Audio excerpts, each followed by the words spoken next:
শবে বরাত পালন করা কি বিদআত? শবে বরাত উপলক্ষে আনুষ্ঠানিকতা করা, সিন্নি দেওয়া, আপনার ওই যে আপনার কি হালুয়া বিতরণ করা, একটা জাল হাদিস বানাইছে যে নবীজি দাঁত ভাঙছে এই জন্য হালুয়া খাইছে, এই জন্য আমরা হালুয়া খাই। মানে কত বড় চিটারি আপনি চিন্তা করেন। আপনার বাপের কথা কথা ঠ্যাং ভাঙছে এই জন্য উনি একটা ইয়া নিছে, কি বলে এগুলাকে, একটা লাঠি নিছে মনে করেন, লাঠি দিয়ে বেচারা ঠ্যাঙা ঠ্যাঙা হাঁটে, কারণ ঠ্যাং ভেঙে গেছে। এখন আপনি বাপের ছেলে বলতেছেন, উফ আমার বাপের শত্রুর সাথে লড়াই করতে গিয়া ঠ্যাং ভেঙে ফেলছে, অতএব বাপের প্রতি আমি ভালোবাসা প্রকাশ করতে গিয়ে আমার ভালা ঠ্যাঙে আমি একটা লাঠি নিয়ে খোঁড়াইতেছি। বাপে ওই লাঠিটা নিয়ে মাথা দিয়ে মারবে কি পারবে না, যে বেয়াদব তুই তো আমার ভেঙাইতেছিস, ঠিক না বেঠিক? তো যদি নবীজি দাঁত ভাঙিয়া হালুয়া খাইয়া থাকেন, তো আপনিও দাঁতটা ভাঙেন, ভাঙিয়া হালুয়া খান। আপনি আস্ত ভালো দাঁত নিয়া সবরাতে হালুয়া খাইতেছেন, এর চেয়ে বাট পারে আর কিছু হইতে পারে? আর উহুদের যুদ্ধ কি শাবান মাসে হয়েছে? আপনি এটা কোথায় পাইছেন? এগুলা সবগুলা হলো এই হালুয়া ঘুরির জন্য আপনার মাসালা বানাই নেওয়া আর কি। ভাইরা আমার, সবরাত কেন্দ্রিক রাত্রি জাগরণ, দিনে ইবাদত এবং আপনার আরো যত কাজ আছে, এগুলো কোনোটাই আসলে বিশুদ্ধ হাদিস দ্বারা প্রমাণিত। তবে হ্যাঁ, বিভিন্ন হাদিস থেকে এইটুকু বোঝা যায় এই রাতে আল্লাহ রাব্বুল আলামিন হিংসুক এবং শিরকারী ছাড়া বাকিদেরকে আল্লাহ সাধারণ ক্ষমা ঘোষণা করেন। কথা কি বুঝাতে পারছি? আর যেহেতু শাবান মাস নফল রোজা মাস, অন্য দিনের মতো ওই দিন রোজা রাখতে পারেন, কিন্তু সবরাত উপলক্ষে স্পেশাল রোজা, এটাও বিশুদ্ধ হাদিস দ্বারা প্রমাণিত না। কিন্তু সবরাত নিয়ে বহুত মারামারি কাটাকাটি আছে। দুঃখের বিষয়, যে সমাজে নামাজের খবর নাই, হাজার হাজার হারামের কাজ চলতেছে, সেখানে সবরাত নিয়ে কি হয়? মারামারি হয়। মধ্য শাবানের যে রাত, লাইলাতুন নিসফি মিন শাবান, এই রাত সম্পর্কে বিভিন্ন হাদিস থেকে বোঝা যায় আল্লাহ রাব্বুল আলামিন মুশরিক, শিরকে লিপ্ত এবং হিংসুক, কারোর প্রতি হিংসা রাখে, এইরকম দুই ব্যক্তি ছাড়া বাকি যারা কারোর প্রতি হিংসা রাখে না, শিরকে লিপ্ত না, এই মানুষগুলোকে আল্লাহ তাআলা সাধারণ ক্ষমা ঘোষণা করেন। এবং এই রাতের ফজিলত সম্পর্কে অনেকগুলো হাদিস আছে। সেই হাদিসগুলোর বেশিরভাগের সনদের ব্যাপারে মুহাদ্দিসদের রেকমেন্ড হলো, মূল্যায়ন হলো যে সেগুলো দুর্বল, কিন্তু সবগুলো হাদিসকে একত্র করলে এই রাতের ফজিলত একেবারে অস্বীকার করার সুযোগ থাকে না। আবার আমরা এটাকে যেভাবে বছরের সবচেয়ে গুরুত্বপূর্ণ রাত বানিয়ে নিচ্ছি, সেটাও সঠিক না। কারণ বছরের ইবাদতের জন্য সবচেয়ে ফজিলতপূর্ণ রাত কোনটা? শবে কদর না শবে বরাত? শবে কদর। তো সেটার চাইতে আপনি এটাকে যদি গুরুত্বপূর্ণ বানিয়ে ফেলেন, সেটা অবশ্যই পরিত্যাগ করবে।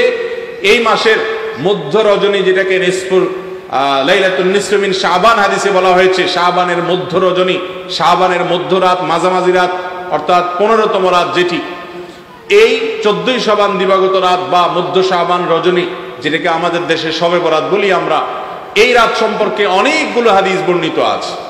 সবগুলো হাদিসকে সামনে রাখলে যে জিনিসটি আমাদের কাছে পরিষ্কার হয় তা হলো যে এই রাতের ফজিলত আছে, একেবারে কোনো ফজিলত নাই, এটা যেমন সঠিক নয়, আবার একইভাবে আমাদের কাছে এটাও পরিষ্কার হয় এই রাতকে আমরা অনেকে এত মর্যাদার রাত মনে করি যে লাইলাতুল কদরের চাইতেও গুরুত্ব বেশি দিয়ে থাকি। আমাদের দেশে এই রাতে যত বেশি ইবাদত বন্দেগী করার জন্য মানুষ চেষ্টা করে, মসজিদে আসে, একত্রিত হয়, শবে কদর পাওয়ার জন্য এর ছিটে ফোটা বা এর সামান্যতম চেষ্টাও মানুষ সাধারণত করে, অথচ এ রাতের এত ফজিলত নাই যত ফজিলত বলা হয়।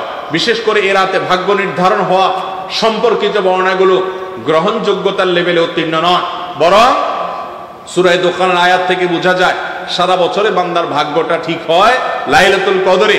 যেই লাইলাতুল কদর বা শবে কদর হলো রমজানের শেষ দশকে।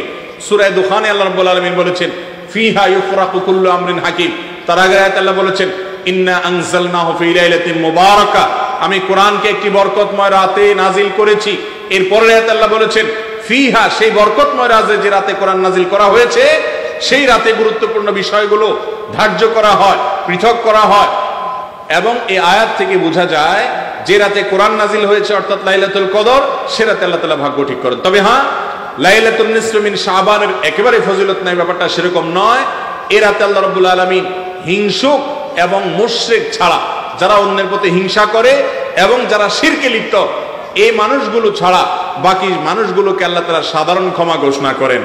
অতএব আল্লাহর ক্ষমা পাওয়ার জন্য এই রাতে বান্দা চেষ্টা করবে, তার আগে থেকে নিজেকে শিরক থেকে পরিচ্ছন্ন করবে। কারোর প্রতি হিংসা থাকলে, শত্রুতা থাকলে, বিদ্বেষ থাকলে সেটা থেকে নিজেকে পরিষ্কার করার চেষ্টা করবে একজন ইমানদার মানুষ। এ হলো শাবান মাসে একজন ইমানদারের করণীয়। বিশেষ করে এই মাসে রমজানের জন্য আগে থেকে প্রস্তুতি নিতে হবে। কি প্রস্তুতি? যে আমার রমজানে কখন আমি কোরআন তেলাওয়াত করব, এই রমজানে আমি কয় খতম কোরআন দিব, কত পারা কোরআন তেলাওয়াত করব, আমার কোরআনের তেলাওয়াতের জন্য কোন সময়টা ঠিক করব, ফজরের আগে পড়বো না পরে পড়বো, আমি এই রমজান মাসে কোন বদভ্যাসটা বাদ দিব, কোন খারাপ কাজটা বাদ দিব, এগুলোর পরিকল্পনা একজন মুসলমান করবেন।